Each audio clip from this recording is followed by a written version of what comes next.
미국과 이란의 종전협상 재개 가능성이 높아지고 있습니다. 종전협상 낙관론이 이어지면서 오늘도 코스피와 코스닥이 상승 흐름을 나타내고 있는데요. 관련 내용 두진호 국가전략연구원 유라시아 센터장, 이인철 참좋은 경제연구소장과 함께 이야기 나눠보겠습니다. 어서 오세요. 안녕하세요. 먼저 센터장님, 트럼프 미국 대통령이 이제 4월 말까지 이란과 협상 타결될 가능성이 높다 이렇게 얘기를 했는데요. 지금 저희가 휴전하고 있는 기간이 이제 21일 날 끝나지 않습니까? 그러면 21일부터 나중에 협상이 타결된다고 하더라도 그 중간에 좀 기간이 뜨게 되는데 그럼 이건 좀 어떻게 되는 겁니까? 말씀하신 대로 물리적인 어떤 앞으로 일정들을 고려한다면 시간이 굉장히 타이트합니다. 네. 4월 말까지 협상이 타결될 것이다라고 트럼프 대통령이 주장을 하고 있는데 굉장히 좀 희망 섞인 그의 바람이 아닌가 이렇게 생각을 하고요. 사실 이제 주말께 2차 협상이 파키스탄 이슬라마바드에서 개최될 가능성이 매우 큰데요. 또 그것을 위해서 아심 무니르 파키스탄 국군 총사령관이 직접 이란을 방문을 해서 여러 가지 의제들을 조율을 하고 또 이란이 협상장에 좀 잘 나올 수 있도록 그런저런 부분들을 설득하면서 또 이란의 종전 요구안에 대해서 미측의 반응과 여러 가지 이제 그런 내용들을 가지고 아무튼 협상을 잘 끌어가기 위한 이런 노력들을 전반적으로 진행을 하고 있습니다. 다만 만약에 2차 이 협상이 이슬라마바드에서 계획대로 개최가 된다면 네. 2차 협상의 가장 큰 성과는 트럼프 대통령의 바람대로 어떤 포괄적 타결보다는 네. 기본 합의, 그러니까 대략 이란의 농축 우라늄 문제와 호르무즈 해협의 그 상태, 개방 상태를 어떻게 유지를 해 나가겠다라고 하는 대강에 대해서 미국과 좀 낮은 수준에서의 공감대를 우선적으로 만들고요. 그런 것들을 앞으로 계속 협상을 해 나가야 되기 때문에, 왜냐하면 농축 우라늄 문제만 해도 간단한 문제가 아닙니다. 네. 과거 오바마 행정부에서도 그 문제를 해결하기 위해서 2년 이상의 시간을 협상에 할애했었기 때문에 지금처럼 일주일, 2주일 단기간에 협상 타결하기는 쉽지는 않고요. 그래서 추후 협상을 위한 협상 시간을 버는 것, 그러니까 지금은 2주간의 일시 임시 휴전 기간인데 네. 그 기간을 2주 혹은 3주 혹은 필요에 따라서 45일 이렇게 늘리는 것이 주말께 개최될 협상에 큰 성과가 되지 않을까 이렇게 전망합니다. 트럼프 대통령이 휴전 연장 가능성 좀 없다라고 말을 하더라도 될 것 같다 이렇게 좀 그것 의견을 주시는데. 아니면 사실상 네. 현실적인 방법이 없죠. 아까 지적하셨던 네. 다음 주 21일이면 네. 2주간의 임시 휴전 기간이 끝이 나기 때문에 네, 시간이 얼마 없어요. 네, 추가적인 임시 휴전에 대해서 양측이 합의를 하지 않는다면 이제는 이란 본토에 대한 공격, 나아가 호르무즈 해협에서 미 중부사가 실질적인 무력을 또 동원할 가능성도 여전히 있고 네. 또 이란 혁명수비대가 민간 선박을 포함한 또 GCC 국가들에 대한 드론 탄도미사일 공격 가능성도 여전히 열려 있기 때문에 그것은 트럼프 대통령으로서 지금 바라는 바가 아닙니다. 시장이 이미 안정세로 좀 접어들고 네. 종전에 대한 기대감이 높아지고 있고 그것을 위해서 트럼프 대통령이 사실상 여러 가지 정치적 메시지를 피인포인트로 지금 이렇게 좀 발언을 하고 있기 때문에 그런 극단적인 상황은 원치 않을 것이다 이렇게 생각합니다. 이란 외무부가 조금 전에 언급하신 농축 우라늄 얘기를 하면서 논의도 가능하다 이런 입장을 나타냈는데 그러면 조금 양보를 하겠다 저희가 이렇게 받아들일 수 있나요? 거래를 하겠다는 것으로 저는 좀 해석을 했는데요. 양보보다는 거래다. 네, 양보보다는 거래라고 하는 게 보다 좀 합리적일 걸로 이렇게 생각을 합니다. 네네. 미국은 사실 지금 여러 가지 그 고민들이 좀 있어 보입니다. 네. 가장 큰 고민은 포괄적 타결을 이뤄내겠다라고 지금 미측에서는 주장을 하고 있죠. 사실 포괄적 타결을 하겠다라고 하는 것은 그 기준은 이를테면 미국이 이 전쟁을 시작한 전쟁 목표에 부합해야 됩니다. 네. 즉 이란의 임박한 그중에서도 핵 위협을 사실상 완전하게 제거하고 안 되면 동결하는 정도인데 그러려면 눈으로 확인해서 대략 한 60% 농축이 된 440kg의 이 우라늄을 확인을 해서 외부로 반출하는 게 가장 이상적이고 좋은 시나리오인데 네. 지금은 현실적으로 그게 조금 어려워 보인다는 것이죠. 그렇다면 최근에 이제 언론 보도를 통해서 나오고 있는 20년 핵 프로그램 동결을 이제 이렇게 제안을 한 거고 이란이 여기에 대해서 그래도 외부 반출이 아니기 때문에 20년 동결이라고 하는 것으로 미국이 일부 후퇴했기 때문에 미국이 후퇴한 그 부분에 대해서 이란이 조금 긍정적으로 반응을 하는 부분이고요. 물론 20년 동결하는 것을 이란이 원치 않겠죠. 제가 생각할 때는 최소 15년, 그러니까 오바마 행정부 시절에 네. 미국과 뭐 중국, 프랑스, 여타 유럽연합 국가들이 이란과 함께 체결을 했던 이러한 핵 합의에서 동결이 한 15년 정도 됐었기 때문에 네네. 트럼프 대통령 입장에서는 오바마보다는 나아야 됩니다. 그러려면 최소한 15년 이상이 돼야 된다는 것이죠. 네. 거기서 바로 그런 지점을 이란도 알고 있고 특히 아바스 아락치 외무장관이 당시에 핵 협상 당사자로 이란의 당국자로서 나섰기 때문에 그런 부분들을 너무나 디테일하게 잘 알고 있기 때문에 아마 기간적인 측면 그리고 핵 프로그램에 대한 기술적인 수준과 범위를 어떻게 정할지에 대해서 일부 밀고 당기는 정도를 할 수 있다. 이런 것을 아마 이란 측이 표명한 걸로 해석합니다. 네, 자, 이런 가운데 이스라엘군의 언론 플레이가 도를 넘었다라는 비판도 나오고 있습니다. 이스라엘 외신협회가 강하게 반발을 하고 있는데요. 먼저 영상 함께 보시죠. 지난달 28일 이스라엘군 SNS에 한 장의 사진이 이렇게 올라왔습니다. 며칠 전 자신들의 공습으로 사망한 레바논 기자가 사실은 적국의 요원이다라고 주장을 하면서 해당 기자의 헤즈볼라 군복을 합성한 사진을 올린 건데요. 현지 시간 15일 이스라엘 외신협회는 이스라엘군의 주장은 명백한 거짓이라며 명예를 실추하려는 의도라고 목소리를 높였습니다. 이란 매체 알마에딘에 따르면 당시에 차를 타고 이동 중이던 기자 3명이 숨졌고요. 이후에 도착한 구급대원 1명까지 추가적인 공격을 받아 사망했습니다. 언론을 향한 이스라엘군의 무분별한 공격은 이뿐만이 아닙니다. 지난달 26일에는 이스라엘 군인들이 타야시르 마을 인근을 취재하던 미국의 외신 기자들을 목을 조르는 등 폭행해서 붙잡은 뒤에 요르단강 서안 진구에 억류를 하기도 했는데요. 전장을 취재하는 언론인까지 표적으로 삼는 이스라엘군의 행태, 이 국제사회에 그리고 또 인권 단체들도 비판의 목소리를 키우고 있습니다. 사실 뭐 이런 식의 어떤 조작이 만약에 또 사실이라면 이건 어떻게 보면 그 기자의 어떤 과거나 이런 행보를 통해서 좀 밝혀낼 수 있거든요. 이런 거 좀 어떻게 보십니까?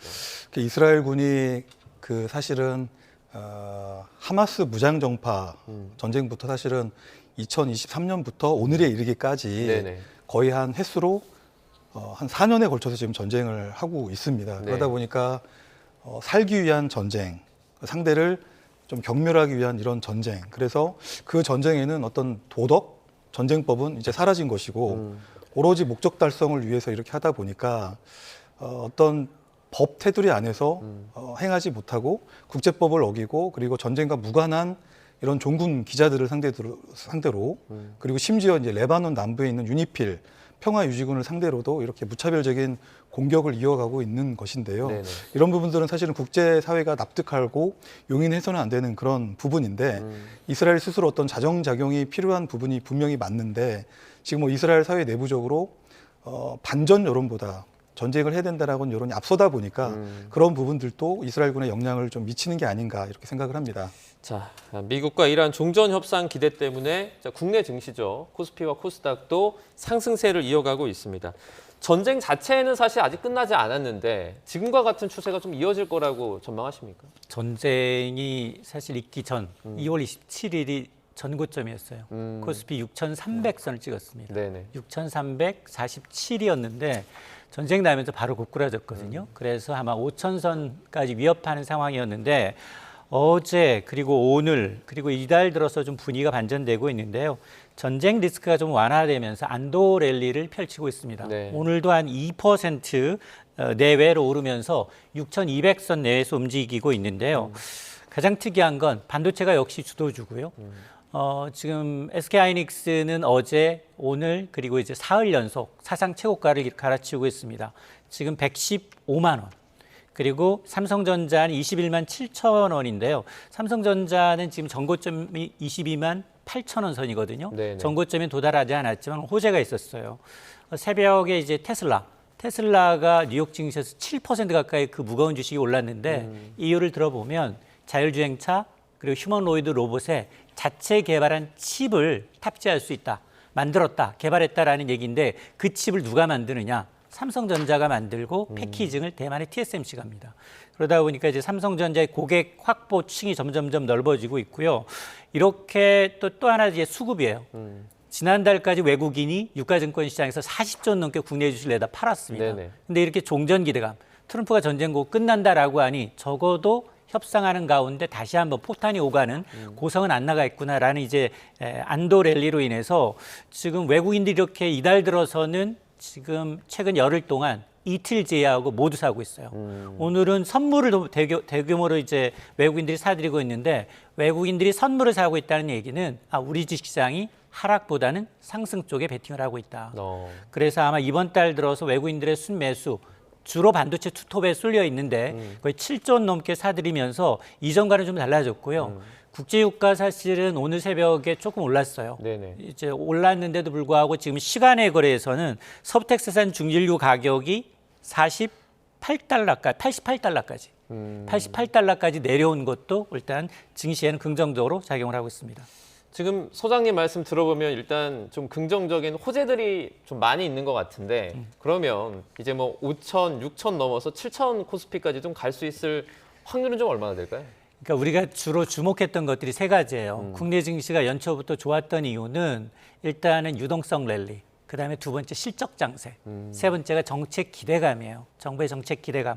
그런데 여기에 이제 전쟁이라는 외생 변수 때문에 조금 지연됐는데 우리가 이제 그동안 중동 전쟁의 어떤 패턴, 과거의 패턴을 보게 되면 전쟁 이후 4주 정도 지나게 되면 전쟁이라는 변수가 빠지게 되면 거의 V자형으로 급격하게 올라왔어요. 그게 바로 뉴욕 증시가 이미 S&P 500 지수는 전고점을 넘어섰어요. 사상 최고치를 갈아치우고 있고 나스닥은 거래일수로 열하루째 오름세를 보이면서 이렇게 지금 회복세를 보이니까 지금 코스피 이달이네 7천건 사정권에 들어왔다라는 리포트가 계속해서 이어지고 있습니다. 이달이요? 맞습니다. 네. 그러니까 이제 우리가 이제 이 실적은 굉장히 좋아졌어요. 내년 실적 전망치, 유가증권 시장의 상장사들의 실적 전망치가 한 뭐 1,000조 원을 예상하고 있는데 이걸 감안하게 되면 우리 국내 기업들의 밸류에이션이 상당히 바닥까지 좀 떨어져 있다라는 겁니다. 특히나 이제 주가 순자산 비율 12개월 선행 코스피 PBR을 보게 되면 한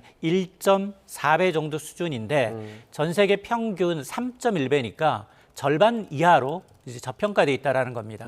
자, 이를 이유로 특히나 이제 이 코스피들의 이익 전망치를 기준으로 해서 적용해 보면 코스피가 7,100선에서 한 7,900선까지는 상승 여력이 좀 충분하다라는 거고요.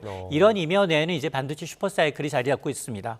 특히 이제 23일 실적 발표 예정인 SK하이닉스 지금 계속해서 실적 전망치가 좀 높아지고 있는 상황인데요. 이게 지수 하단을 강력하게 지지하고 있고 이러다 보니까 최종 협상이라는 변수 남아 있습니다. 트럼프 대통령의 발언 하나에 따라서 굉장히 변동성 장세는 이어질 수 있겠지만 실적이 뒷받침되는 종목을 중심으로 계속해서 좀 선별적 장세가 이어지지 않겠느냐라는 겁니다. 네, 말씀해 주신 것처럼 순풍이 좀 불고 있는 분위기인데 제가 여기 뭐 찬물을 뿌리는 건 아닌데 어쨌든 B2도 상당히 역대 최대라는 그런 보도가 나오고 있습니다. 그래서 이 부분 관련해서는 조금 우려가 되는 것도 사실이거든요. 어떻게 맞습니다. 보십니까? 그러니까 이제 포모예요. 포모 기대감. 정말로 난 이 상승장에서 도태되면 안 돼. 1차 랠리가 일단 전쟁 이전이었다면 지금 2차 랠리로 보고 있는 것 같아요.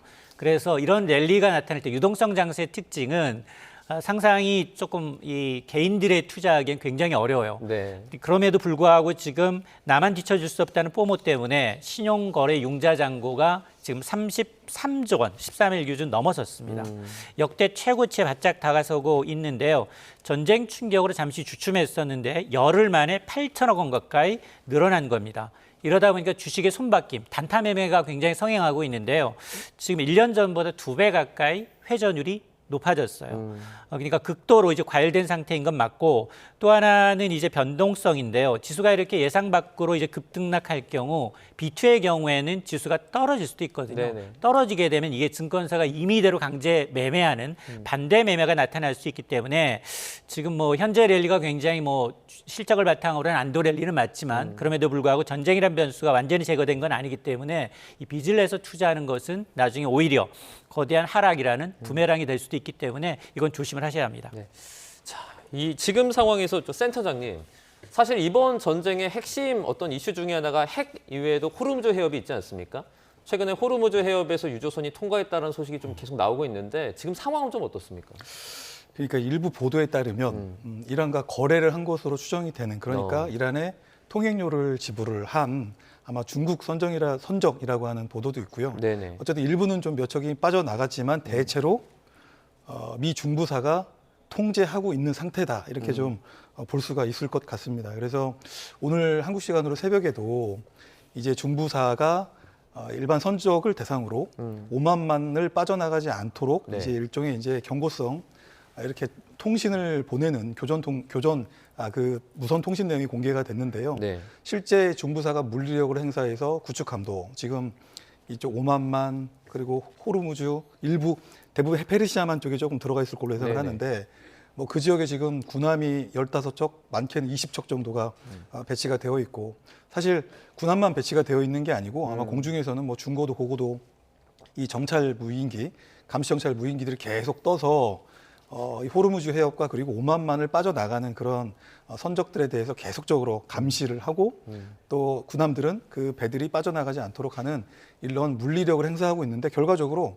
이 카드가 잘 먹히고 있는 겁니다. 그러니까 트럼프 대통령의 회심의 카드, 이란 혁명수비대의 이 호르무즈 해협 봉쇄에 대한 역봉쇄 카드가 먹히고 있고 그런 것들이 이제 뭐 주말께 예상이 되는 이런 2차 협상에 대해서도 이란이 함부로 호르무즈 해협 카드로 미국을 좀 이렇게 압도하지 못하도록 그래서 미국이 보다 유리한 어떤 위치에서 이런 협상을 준비해 나가는 데 있어서 적지 않은 긍정적인 영향을 미치고 있는 부분이 아닌가 이렇게 평가합니다. 근데 이게 의문이었던 게 이란이 미국에 그러니까 어떤 제한적인 해협 개방 제의했다 이런 보도가 나왔는데 그 경로가 이란 쪽이 아니라 오만 쪽이더라고요. 이건 이유가 있습니까? 그러니까 이제 지리적으로 보면 지금 화면에도 나오고 있는데요. 네네. 호르무즈 해협의 이 바다의 폭이 네. 아주 넓지가 않습니다. 그러니까 대략 한 뭐 33km 내외인데 우리가 일반적으로 영해라고 한다면 12해리를 기준으로 합니다. 그러니까 12해리를 킬로미터로換算을 하면 대략 한 22.34km 정도가 되겠죠. 그러다 네네. 보면 5만만이나 이쪽 이란 안쪽으로 해협들이 겹칩니다. 그러니까 굉장히 위험성이 있죠. 이게 조금만 빗겨나가면 뭐 그 이란의 해협으로도 들어올 수 있고 네네. 그렇게 되면 이제 양측이 일촉즉발의 그런 긴장 상태로 들어갈 그런 소지들이 다분한데 제가 생각할 때 이것은 이란이 오만만 해협을 좀 일부 인정을 하는 부분은 호르무즈 해협에서 긴장 상태를 조금 낮추겠다. 그러니까 미치게 하고 있는 저런 행위들에 대해서 일부분 조금 배려를 하는 측면이 있는 겁니다. 이 또한 협상을 위해서 일부 좀 여건을 좀 부드럽게 긍정적으로 만들어가는 과정이 아닌가 이렇게 생각합니다. 네,